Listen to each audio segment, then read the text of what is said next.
Hello there, good listener. I am your host, Nick Stumbo, and you are listening to the Pure Desire Podcast, your biblically based and clinically informed approach to healing from betrayal and breaking free from compulsive sexual behaviors. Today is a special bonus episode, and I'll tell you why in just a minute. But here joining me as co-host for this special bonus episode is Mrs. Ashley Jameson. Ashley, welcome back to the podcast. Hi, I'm always happy to be here, especially for this fun bonus episode and what we have to talk about today. Yes. Do you want to announce why this is a special bonus episode? Yes, we are announcing the release of our newest book, Hope, Healing, and Freedom, and we get to unpack that today and talk about why we wrote it, what you'll take away if you pick it up and read it, and who it's for, and just all things about the book. So we're very excited to be able to have that out into the public now. Yes, we are excited. It feels like there needs to be like balloons and confetti that go off, and because this has been a project we've been working on, I think, close to a year now, compiling our stories and thoughts and adding some content from some of our coworkers. And I won't get into the podcast is going to talk about the book, but I know we're just grateful to have this message out in the world and that people can pick it up at the Pure Desire store. So it's an exciting day for us as co-authors, which I think is also a new thing for Pure Desire, that they've never had co-authors, a male and female that weren't married, writing a book. And we'll also talk about why we did that in just a little bit. So with that, let's just jump into it.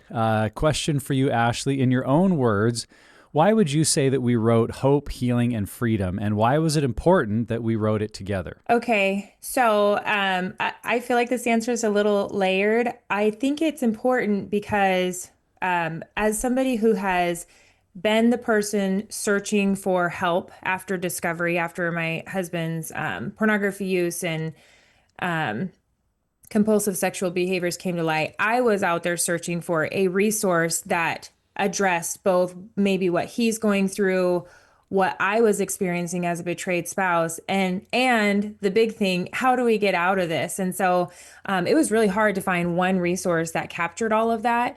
And then as far as somebody who walks along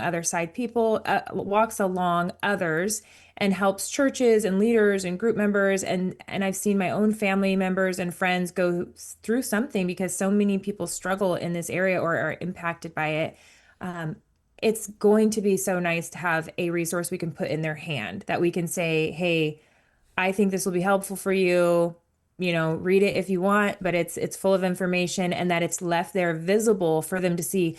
Links and text messages that we send people, they can get lost, they get buried in a thread. I have 70 something unread text messages right now that I'll probably never see. But if somebody hands me a book, it's there. And the next time you hit rock bottom or hurting, you may just pick it up. It's easy to give a pastor. So that tangible resource, we can dog ear it, we can bookmark things and go back and say, I need to apply this tool. I'm gonna put a bookmark here. So so many reasons to have a resource like this out. Yeah, I remember in my first year of the healing journey, I was meeting with our counselor towards the end of the process, and I asked him, I said, why did this work? Because I had done so many other things on my own, the try harder, have all the filters and accountability and promises to myself and my wife and others, I'd never do these things again, and had failed over and over. And yet in that first year with Pure Desire, I had experienced growth and freedom and change in ways that I never had. And I had wanted to for so long, but it was happening. It was like, why did this work? And as I think about that question and the conversation I had with my counselor that day, in some ways, this book is kind of our answer. It's like, this is the secret sauce, if you will, of Pure Desire, of what makes the ministry and our approach effective, and not really even about us, but what we feel like God has led us into, of understanding a pathway that combines not only the human heart and our believing spirit side, but also getting into the mind and into our past. I think about Deuteronomy 6, to love the Lord your God with all your heart, all your soul, all your mind, and all your strength. And I think this book represents that comprehensive pathway of what healing looks like. And we just felt that there needed to be a resource that at the beginning of their journey, or when someone's looking to help someone else, they could say, this is the book you need to read. Because we don't, we don't go super deep into nuances of neurobiology, although there's definitely stuff about the brain in Hmm. there. What we really try to do is paint a picture of the healing pathway and give people hope that it's possible for them no matter where they're at. And I'm excited that we have it finally put together, because I think these are the things we've been telling people in many, many conversations, but now we have a book that can go with it and say, hey, you need to read this book. Hmm. Yeah, I mean, and the benefit of writing it together, male, female, addict, betrayed, and with some of our stories from our team and their experience is that we've really seen it all and we've experienced it. And so, can you share a little bit about why we included so much of our own personal stories with pornography addiction and betrayal trauma in this book? I think our stories in the book really represent one of the core values of Pure Desire, and that's that for so many of us on staff, on the team, this is a very personal journey. It's something Hmm. that we're not just trying to have others experience, but that we have walked in ourselves. And I feel like that was a big part of our perspective as authors is we're experts, so to speak, on our own story and what we've seen in our lives, and then watching that be replicated over and over as we work with other men or other women in group and other couples. We're seeing the elements of our story play out and work for others. And so to share from that angle of our story, our lives, and then the principles that worked, I think makes the book real. I think it makes it accessible, and we're not trying to just sit here like two highly educated college professors that are telling people what to do from some ivory tower, but that are right here on the field, playing the game, so to speak, with everyone else, saying, we get it. We know what it is to be in this battle. We know what it is to be working through significant challenges in your marriage and with your kids. And this is real life. And it's also one of the things I feel like really take pride in as a ministry is that when people meet our team, that is maybe one of the most common pieces of feedback we get Hmm. is that you are all so real. You're not pretending or performing. You're just being who you are. And I think that's what we tried to do in our approach with this book as well. Hmm. Yeah, because even when I first went to the church and tried to find help, I was met with those vague, like we all struggle, we all have our things, marriage is tough, we have our story, and I was just thinking, but do you know what I'm going through? Can you help me with what I'm going through? And so um that's why I put such a high value on being transparent, and sometimes even for me it's still scary to say, okay, I don't really know if I should share all this. But almost all the people that I share with will say it's more encouraging than not to hear that somebody's gone through something, even if it's hard, and that they've made it through the other side, and it gives me hope. So that is something that's not a piece that can be taught, because unfortunately it's an experience that we don't ask for. It's something that happens and we have to go through it, but it's one of those things that we get to end up using it for good, using it to help others, using it to pay the hope, healing, and freedom forward if we want to lean into that. Yeah, and we both lived this story out in our marriages. And I think that's one of the values we see in this book is that a married couple facing recovery or early in recovery could be reading this together, because they're going to get angles from Yeah. Ashley and John's story and from Nick and Michelle's lives and from the things we've seen. And I hope that it helps couples really have some of those key conversations that too often books tend to be for him or for her, the struggler Right. or the spouse. And that's good. And there's a place for that. And we have books like that. But to have kind of an outline of, hey, this is the healing process that you're both experiencing. And for us sharing that out of our own stories, I think will be really, really helpful. Hmm. So one of the highlights of this book is we spend quite a bit of time sharing some of the highlights from our recent book, Beyond the Porn Phenomenon, the stats and research that we did with Barna. And one of the things that's clear both in our book and in Beyond the Porn Phenomenon is that pornography is really on the rise among Christians. And so let's talk about that a little bit. Why do you think pornography has such an allure and and has become such a widespread problem even in the church today? From what I can see, and from stats, it's impacting men and women in the church and not in the church equally. I mean, it's impacting people, but I think the added layer with church is that there's one, especially in younger people, there's this curiosity because sex is so taboo and we don't talk about it, and we need to create safe places to talk about it so that we're not having to have the world alone be our teachers. But when you mix that curiosity with shame, then it creates this really toxic cycle. And we've taught that in a few sessions at different conferences we've run, where that shame and secrecy feed the addictive cycle because isolation feeds that. And so when you're in a church where you feel like you're going to be shamed, possibly go to hell because of what you've done, nobody will understand you. You're not like all the other people. You're alone in this. Then that creates the isolation that feeds that shame and secrecy, and it's a nasty, nasty cycle. And a lot of time we see people when their lives have completely blown up or they've hit rock bottom, on the verge of divorce. Unfortunately, sometimes there's suicide because of the shame is so high. Where I have friends who are not in the church and they've experienced similar struggles with porn, and compulsive sexual behavior. And it's like, hey, my husband doesn't really like it when I look at porn, so I think I need to stop. I mean, it's just like a casual conversation because it's not seen as something that's dangling you over the depths of hell if you admit this to people, or the possibility of losing your job or your position, or there's all these other things that go along with creating shame and secrecy in the church. Yeah, it's definitely a hurdle that we hope this book might help many people and many churches overcome.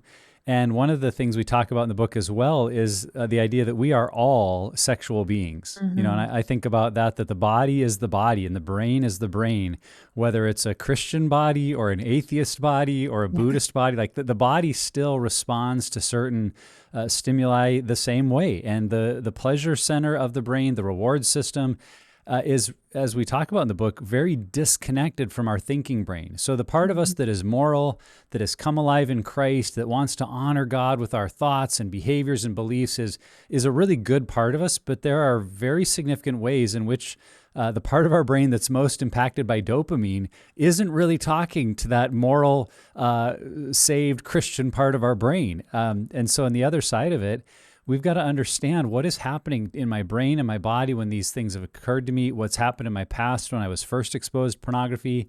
And the other thing I think about is these are topics we just haven't talked about. I'd say by and large as a society, but particularly in Christian homes and churches, we've maybe had some of the birds and the bees talk or, kind of an overview of human anatomy, but we haven't gone deeply into helping people understand what does it mean to be made in the image of God as a sexual being, and that my sexuality is God's design and gift. And then looking at the ways that sin and Satan and a fallen world have hijacked the goodness of God's gift. And those struggles are real, again, whether we know God or not, whether we're walking in faith or not.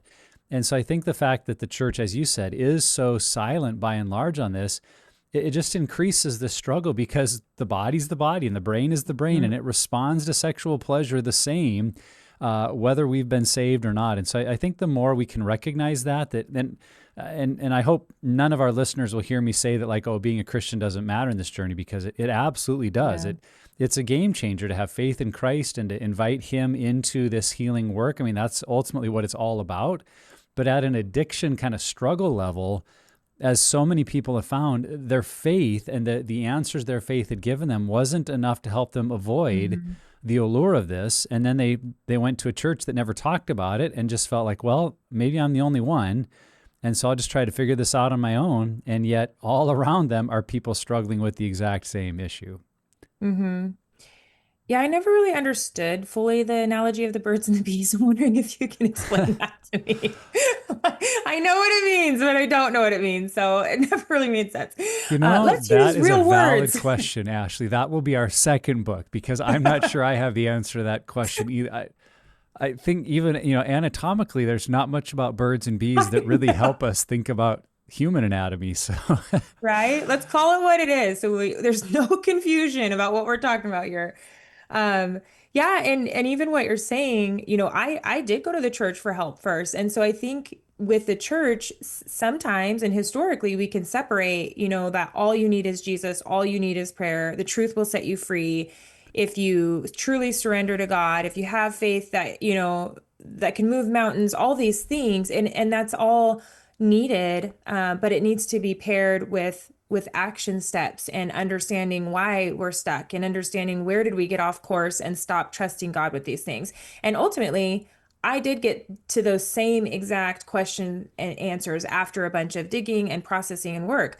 I was not trusting God. I did lose my identity in, my confidence in who I was in God, but there was something along the way that clouded my belief of myself, fogged how I viewed myself through God's lens, and I needed help processing where those things happened to reframe how God really sees me and how he thinks of me, and where I picked up some faulty thinking from myself and my own shame behaviors or from others. And so it is a both and I think that's why people take a big sigh of relief when they come to Pure Desire, because they want to hold on to those values that they've learned from their parents in a church. And we do that at Pure Desire, and we help them see where's the disconnect and how can we help you move out of this.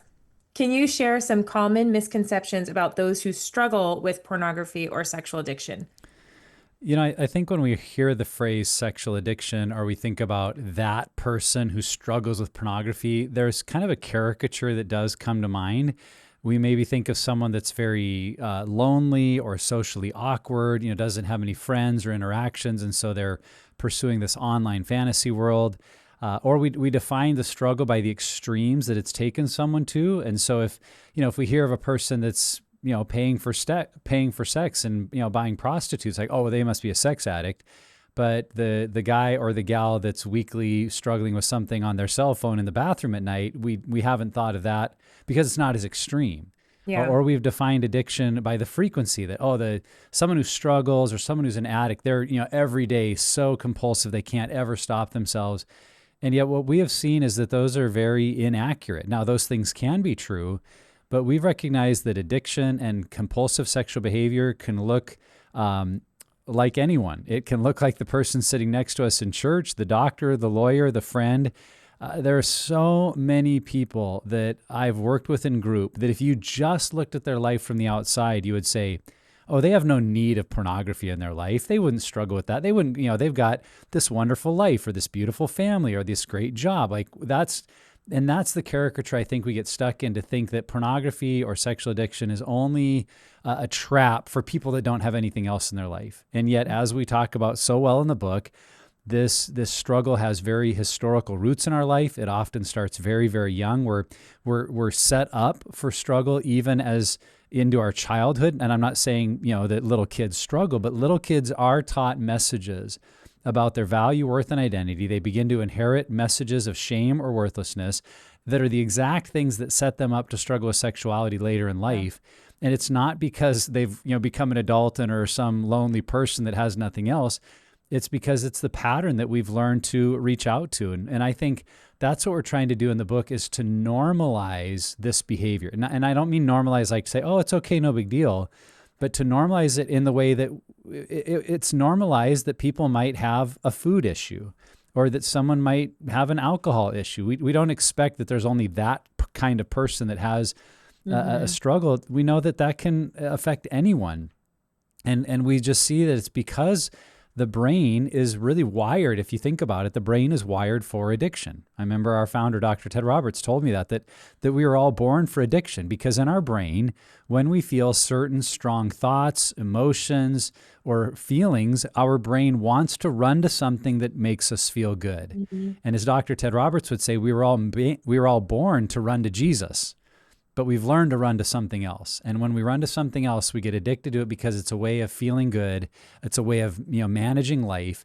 And that can become addictive for any person in any walk of life. And when we see in that sense that, oh, this is normal, then we can all embrace healing together and not, shame or ostracize those that have that one problem, but look around and go, you know what? We're all kind of made this way. And maybe we don't all have the same exact struggle, but we're all wired for these kind of traps. And let's look at what does it mean to heal and find real freedom. Mm-hmm. And, just I was thinking as you're talking, I don't know if this is a rabbit trail or not, but probably, but Are we just to going back to the emphasize, birds and the bees? That was a rabbit trail. rabbits and birds and bees. Um, so this book is for everyone. I mean, I just can't emphasize that enough because as you were talking, I was thinking, you were talking about basically our attachment and where we learn how to cope and our value. And I remember Diane saying, Satan isn't super crafty. He takes the same five basic lies from when we were children and he makes them more fancy and sophisticated. But when you distill it down, it's the same core beliefs about yourself, like shame lies. And I just had this kind of flashback to one of my teenagers when they were struggling and me saying to them, you know, when I was your age, I struggled with everything I had access to. I didn't have a cell phone like you do. I don't have an iPad. I didn't have YouTube, all these things. And so when I'm correcting you or giving you boundaries or pulling something back because I want to help you protect your mind, body, and soul and set you up for success, it's not because I think you're a bad person. I was exactly the same. I just had different resources.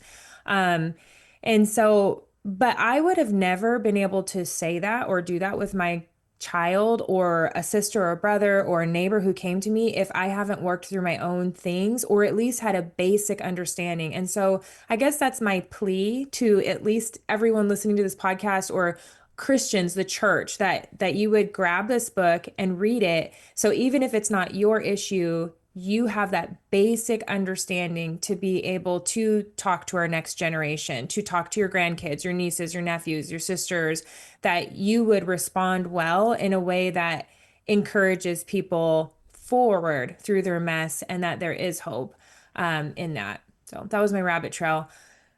Just thinking back to just how hard it was to find help and the messages I heard growing up and even in my single years that how it hopefully could have been so different if one person would have just given me a resource with a clear path and saying this is normal. You are normal. You Yeah. are not a bad Christian. You are not a bad Yeah. human because you struggle in this way.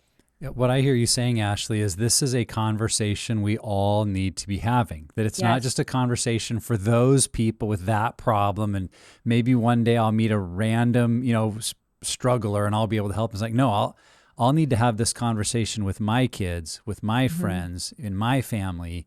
And if I'm not, if it's not happening around me, it's not because no one's struggling. It's because no one has the pathway or the courage or the understanding to know how to bring this up, and maybe I could be the one in my circle to begin pointing that way towards healing. And we truly Yeah. hope that's one of the outcomes of this book.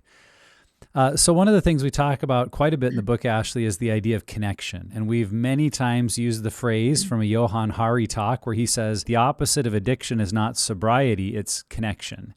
And so what do we mean when we talk about connection? What does that look like in real life? Mm-hmm.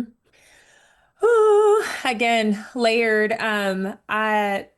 I think it's you. I don't know if it's you or you who's quoting somebody else that says, Let's Satan just can. assume it's me. Okay, it's you because it's such a good it's such a good it's such a good thing to remember that we get taken out one by one in secrecy and isolation and shame. The enemy wants to target us and make us think we're alone.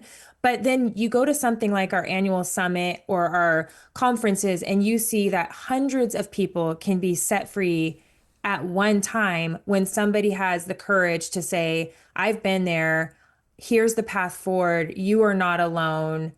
You are not the only one going through this. And so connection is so important. We have people that will go through counseling and they'll get sober. Sober is not necessarily living in health and recovery and freedom. And we don't want you to just get sober. We don't want you to just stop a behavior and white knuckle it. We want you to get free and then live out your calling and live out your purpose. And when sexual shame or betrayal trauma, when we are struggling with that and we don't know how to get out of it, it prevents us from living shame free with others in relationship, in our friendships, with God, with our ministry, that there's always this piece of us that feels like we're held back. And so to get that connection piece and that true freedom, you have to have that community to be able to get that other piece, not just the sobriety and I haven't done X, Y, or Z for 10 days or 100 days, but that next level that says, and I'm known, seen, and loved regardless of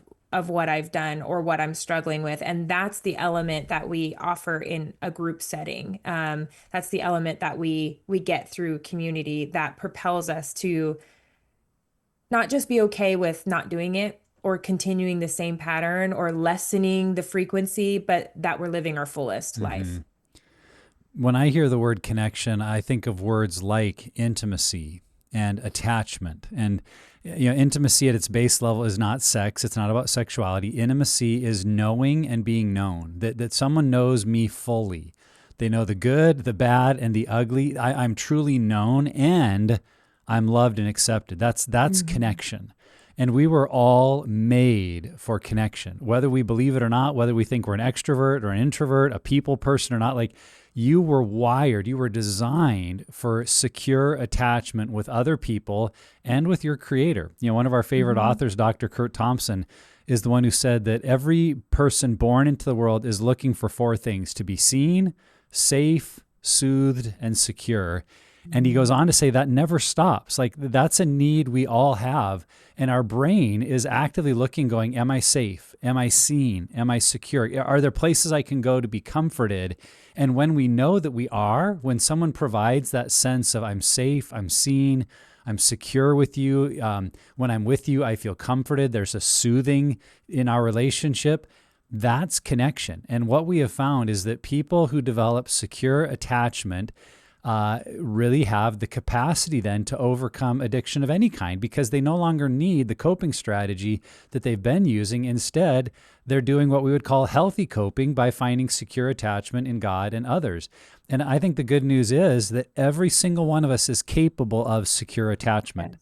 Regardless of what happened in our childhood, regardless of maybe how insecure attachment we grew up with, we can learn. And that's what you were saying, Ashley, that in the context of a safe group built around the principles that have made Pure Desire groups so effective, we can discover what real connection with other men or other women actually looks and feels like. And it's something I hear all the time as I do group with men, is they'll say, I've never felt this close to other men. And they don't mean that in Mhm. a sexual way, they don't mean that in a weird way. They mean like, these guys really know me, and it seems like they actually like me. And because of that, I now feel a connection to them that I haven't felt. I've played sports with men, I've done all these other things with my friends, but if I don't feel like they really see me and know me, I'm not going to have that level of connection. But in a group where you're walking this journey and you're sharing your whole story, the good, the bad, and the ugly, that kind of connection develops. And that is such a key of what sets us free. Hmm. Yeah, and even what you're saying, Nick, to go forward in friendships and relationships when you no longer have to worry about getting too close to a certain topic that might make you feel uncomfortable, or "Oh, I don't really like going there with that person," but you can have genuine relationships where you just get to be your whole self. That just continues to foster purpose and joy and living in your own skin, and just keeping that shame broken down. So it's really important to have that connection. And a lot of us, I think, have gone to group and said, I've never shared this part with anybody. I've never shared this part of my story. And I think almost everybody in group has had a moment of that at some point, and we don't have to live like that. Yeah. Okay, Nick, from a brain science perspective, why is pornography so hard to quit without help? Yes, I will give my straightforward explanation, but I would encourage people to pick up the book, because we do Yes. quote liberally from our brain expert, Heather Kolb, and other resources that can explain this much more in depth. But at a simple level, what I would want listeners to understand is that every time we go to a behavior that creates a strong pleasure hit, it's releasing dopamine in the brain. And your brain was designed by God for healthy dopamine, but we can see how easily that system gets tricked into whatever produces dopamine. Our brain wants more of it. And so it creates pathways in the brain that make it more certain that we will go back for that pleasure. And not only that, what we're learning about dopamine, it is that brain chemical is as much about the anticipation of an event as it is about the event itself. And so whether we're talking about eating chocolate cake or doing drugs or turning to sex or pornography, if you've had that issue in your life, when you begin to think about it, when you feel triggered, that's where that word comes from. You're being triggered.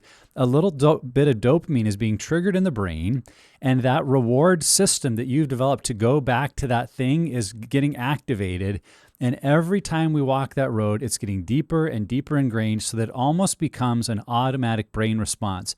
We feel something, and the brain goes, "This is our pathway to go and feel better." And why that's so difficult to change is because all of this system, that pattern in our brain, is housed in a place we would call the limbic system. And the limbic system is really our inner brain. It's kind of the most basic part of us that's there for survival. And because sex and food are wired into our brain for survival, it is an ultra powerful part of how our brain works. And so even if we have all of the right convictions and intentions and the commitments of I'm never going to do that again, it's like having this 800-pound gorilla on the side, that when that 800-pound gorilla gets activated, it doesn't matter in some regards what other ideals or convictions we have, the 800-pound gorilla is going to win. And then you add to that, doing it alone means we're fighting that system, thinking I'm going to get out of this just by trying harder. I'm going to go up against that 800-pound gorilla all by myself and defeat it. And then add to that, oh, by the way, the thing that you're tempted by or being drawn to actually feels really good. And we need to acknowledge that God designed sex and sexual activity to feel amazing. And in the right context, it's a blessing and a gift. But in addiction, it's also part of why there is such an allure that when we're on our own, we begin to rationalize, because a part of us wants to feel that feeling again. And so our brain goes, well, this will be the last time. Or, well, this time doesn't really count or matter because of this. Or, I won't tell anyone and no one will know. Or, it doesn't matter. And we rationalize ourselves all the way back to that behavior because no one knows and we're fighting alone. And so the 800-pound gorilla wins again. And then, we go on the other side and we're like, oh, I can't believe I did that again. What's wrong with me? And we kind of, we fortify ourselves and say, okay, this time will be different. Well, this is what we call the binge purge cycle. And it just keeps happening over and over because that part of your brain is meant to win. It's meant to keep us alive, but in the same way, it also can keep drawing us back to those addictive behaviors. And so that's why we need people. That's why we need others to help the brain learn and grow. And we can be transformed, as Paul says in Romans 12:2, be transformed by the renewing of your mind. But that renewing of the mind, if you read Romans 12, he goes immediately into community. He talks about being a part of the body. And too often we read those verses and go, oh, by myself, okay, I need to sit with the Bible and renew my mind. And that's good. Read your Bible. Yes, great. And understand that the renewing process of the mind and changing that pattern in the brain is often going to be a community and a group process. Mm-hmm. Yeah. And you talked about, us having the secret sauce. And I am a betrayed spouse, and I'm also like an everything addict at some point that I've been able to work through. And I just kept playing the whack-a-mole game with my own struggles and addictions and the trauma that I was feeling from betrayal, not knowing what all of that was, thinking, oh, I don't really struggle. I haven't done that in a year, but over here I'm doing this. And the secret sauce is that, we are biblically based, but we also have a clinically informed approach. And you talk about the brain and a little bit about why we can feel stuck or it can be hard to quit. And that's what I found to be the struggle with most approaches is we can go to a counselor who has all of the clinical knowledge to help with addiction. But then as a Christian, we're like, but where does God fit into this? Or we go to our pastor and they say, read and pray and confess, and we're still feeling stuck. So then we feel shame as a Christian that we're not trusting God enough. And what we do at Pure Desire is take that and put it together and address the mind, body, and soul to know that like you said, God made us all sexual. He made our brains to function a certain way. And I don't know where I got the quote from, so I'm sorry, I'm not giving credit. But the one line that just stuck with me was, any reward without work is dangerous. It might have been like the Huberman Lab or something, but That's probably my quote, I'm sure. no, right, you're right. All the good quotes are next. But any I just quote other people too. I'm going through my house like as a parent and through my life going, what am I rewarding myself without work? Because then let's say we want to quit porn, Well, now the work of intimacy and healing that conflict that you just had last night with your spouse, or you get home from a long day of work and you don't want to hear anybody else talk, but you know that your spouse needs engagement and conversation, that all feels like work. And so, um, we need people around us to be able to help us see things from the outside and help us create plans because our broken thinking is what got us here and our brain is always going to want to do what's easiest. And so we need people to help us say it's going to feel hard right now that we don't just do the easy thing that we've been doing, but we need to do the thing that in the long term is going to be a benefit for you. And the hope is that you will feel different. You won't just get to a place where you learn to white knuckle it better, but we can tell you your desire and your wants can change and you can feel joy and happy that you no longer are living in that addictive cycle and using those same coping behaviors. Yeah, it's deeply encouraging when people say, I can feel that I'm changing, that what my Hmm. brain wants, what I instinctively think about in those moments is changing. What used to be, a constant trigger for porn or acting out, now I'm recognizing those moments. What I long for is connection or relationship or to reach out to someone or to go to this healthy place that actually does create calm or peace or courage. And when we see that happening, it's like, oh, it really is working. It's not just behavior modification. It's a new way of life. Yeah. So Ashley, a significant piece of this book is we don't want to just address addiction. We're not just talking to the struggler. We are also incorporating how this creates betrayal, trauma in a marriage, what happens in the relationship. And we see these as such connected events. And again, going back to why we co-wrote it and co-authored it with our stories, talk a little bit about what is betrayal trauma and how can the church support both those who struggle and the partner who's experiencing significant betrayal. Yeah. So betrayal trauma, at a basic level is a breach of trust or a violation from somebody that you either depend on for survival. So that could be like a parent child, or somebody that you're deeply connected with, deeply attached to. That, God talks about us becoming one and we mind, body, soul, and we biologically connect with each other and our nervous systems, regulate out. Like there's so many things that happen in a marriage. And so then when all of a sudden there's this breach of covenant or your life is not what you thought it is, or to me, I would always say like the boogeyman just came out of the closet. My world was turned upside down. You feel so incredibly unsafe. The person who's struggling, the addict, they know about all this stuff. So they're coming into this disclosure or discovery going, it's out. Like it feels horrible and it's like spotlights on you and it's hard, but it's out. I'm finally honest. Everything's revealed. I want to move forward, hopefully in health and show my spouse how much I love them. Where the betrayed spouse has been going on thinking, I finally married the Christian man. We're doing ministry together. I feel so safe in this. I have all these dreams and aspirations and he honors me and protects me. And so when this stuff comes out, we're like, what part of our life was even real? What was fake? What else is coming out? If they can lie about this, is there a fair baby out there? Is somebody going to knock on my door? Or is child porn involved? I mean, our mind goes to the depths of what could possibly happen. And it makes you feel, it's really like PTSD. So if somebody's experiencing betrayal trauma, it's the same kind of symptoms. Our fight, flight, or freeze system gets fully activated. Our nervous system's dysregulated. Our language center can go offline, having trouble finding our words. Our gut can have digestive issues, chronic inflammation.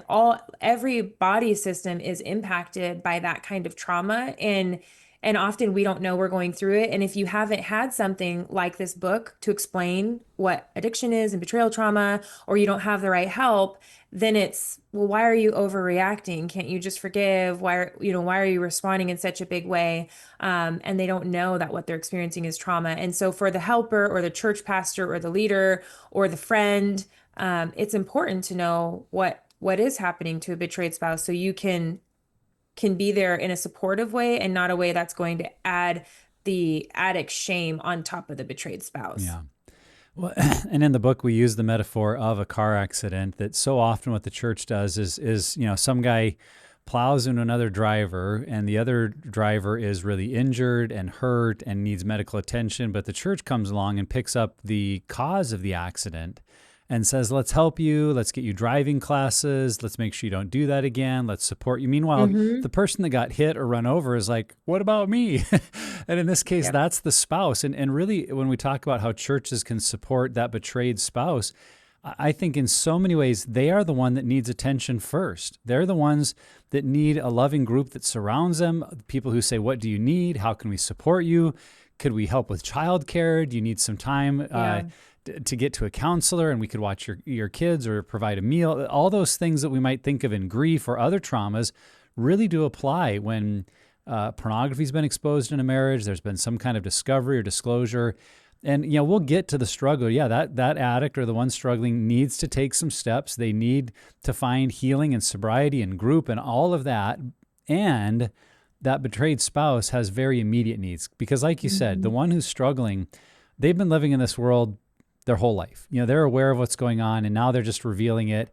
But that betrayed spouse or partner is often entering into something for the first time, and their whole world suddenly feels unsafe, unreliable, and their needs are significant. And I think the more that churches recognize that paradigm of, oh, this is the person that needs our most immediate care, it will actually be the greatest potential for saving that marriage. And I say that because I know a lot of churches and pastors, like, that's what they really want is like, how do we fix the marriage? How do we heal the couple? Right. How do we make sure they don't divorce? Because God hates divorce, and so do we. And I believe that it's great that we're against divorce, but if we really want to prevent divorce, it's not enough to just get the guy, or in some cases the gal, to stop looking at porn or to stop their compulsive sexual behavior. We're going to really have to provide some resources for that hurting, betrayed spouse to heal. Because if they're not able to heal, the likelihood of that marriage or relationship healing is very little. It's almost zero, I would say, in my experience. And for the marriages that make it, they're not thriving. They're limping along because there's one guarded, hurt, angry spouse who's watching even a very healthy, recovered struggler, but they're not recovered in the marriage. So that'd be my encouragement to churches. If you want to rescue and save marriages, help the betrayed spouse. Help them find support and safety and healing, and then they will be equipped to make the right or the best decision for the future of that marriage. It's not either or. It truly has to be both and. Mm-hmm. Yeah, and I agree, and like you said earlier, we've lived this. I've lived this with John. I know you've told your story of Michelle getting to the point where it's like I can't live with this pain anymore. And we don't want marriages to fall apart. We don't want, the enemy, lies and shame, secrecy, sexual addiction to be destroying our families and our marriages and our men and our women and our we don't want that. And at the same time, when there's continual deception, abuse, pornography use, whatever brings people here, sometimes the marriage does end. And so let's get on that on the front end, especially as churches, as leaders, to where we can say immediately when this stuff hits your family or you're having a struggle, come to us. We want to get you help because we know firsthand that we can see the worst of worst cases come in or like, oh my gosh, they are never going to make it. This is as bad as I've ever seen, and they turn around and then they're going on to tell other people that there's hope, that there's healing, that there's freedom. And so everybody has a chance to turn their marriage around, to lean into this. And I also remember when John first got help a few months in, my thinking as a betrayed spouse was, you're the one with the problem. So you stop the problem, stop lying, get your life together, and then our marriage will be fine. And it wasn't. And it's not because I was the cause of his behaviors or his addiction. It was because I had been traumatized and I had been hurt. And until I worked through that trauma, processed through it, and then learned how to go through our relationship in a healthy way to be able to say, this is what I need. This is what I can't have. We would have just kind of stayed in a cycle. And so it's really important for the addict to get the support and recovery that they need, and the betrayed spouse to get the support and encouragement that they need. All right, to wrap us up here. What is one thing you most hope that readers will take away after reading this new book? When I think about the conversations we're having in the book, what we hope people learn, especially those who are on the front end of their journey that are trying to figure out what's what do I do, how do we recover, I really hope what they'll walk away with is seeing that they're not alone, they're not the only one, they're not somehow uniquely bad or disqualified, that they are engaging in a recovery journey that is happening all over the world in thousands and thousands of couples, and people are making it, they're healing, and they're not only surviving, they're thriving. And if we can help lift that cover of shame around this topic, around this healing journey to say, if we're all sexual beings, and in some regard, our sexuality has been impacted by a broken, fallen, sinful world, whether we ever intended it to or not, we all need some level of healing and recovery. And so let's walk this road together. And I think when people read the stories and they hear from us, they hear from the lives of many, many others that we've worked with, they're going to see a piece of themselves. They're going to see a piece of their loved one. They're going to see a part of their kid's story. They're like, oh, now this is making sense. And this isn't some unique, horrible situation that no one's ever faced before. And yes, your situation might be very painful. I'm not trying to minimize that. What you're walking through might be very, very difficult. I can't make that go away. But I can say to you, you're not alone. And what you're going through is not so unique or so bad that you can't recover, because we have watched the most horrific stories walk into this office, hypothetically or literally. People walk into this office, tell us their story, and a year later or 2 years later, they're in an entirely different place. And so there is hope, there is healing, there is freedom. And we hope that you'll find the courage to start that journey, or to pass this book to someone else that you see as stuck or hurting or not sure where to turn, and that they would find that hope in their journey as well. Mm-hmm.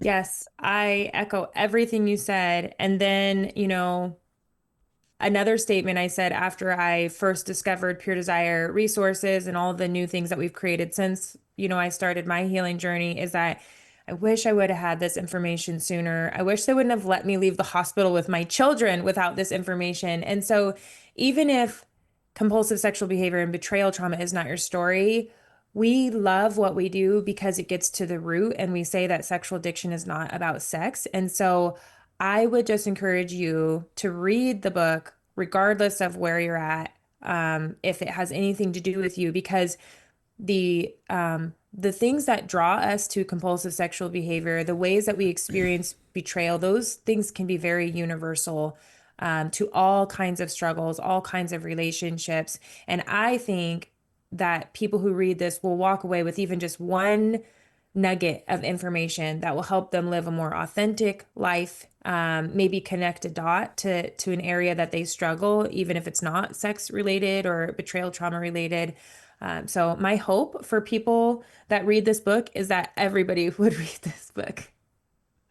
Here we are. As you can hear, listener, we're excited. We're looking forward to this book being out there, and having it be for so many people. Maybe that intro step. I think that's the benefit of a book, is it's something that a person could slip into a bag on their next out-of-town trip, that they could read in the privacy of their own home, and start to understand, what do we need to do? Because this is a journey that at the beginning, there's so many unknowns, there's so much fear, there's so many perhaps bad examples or stories that are out there of what someone was told by a counselor, or bad advice. And if this book could be a safe place for people to start and get a view of what that pathway looks like, then it will be well worth all of the time and energy that we put into it. And so as we wrap up today's conversation, we hope that you've heard clearly, healing is possible for both the struggler and the spouse.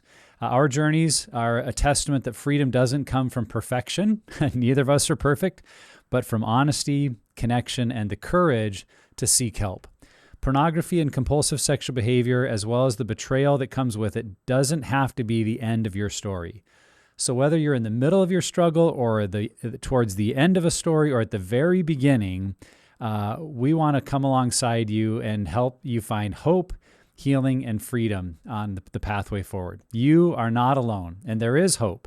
Healing starts with one brave step, and you can take it today. Well, thanks, Ashley. If you are a fan of this content, please subscribe, share it with somebody, write us a review, give us a like, a heart, a thumbs up, whatever it looks like on the platform you're using, because truly that helps other people find this content and might give them hope at the moment they need it most.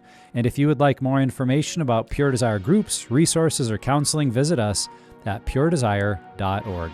Journey on, my friends. You are not alone.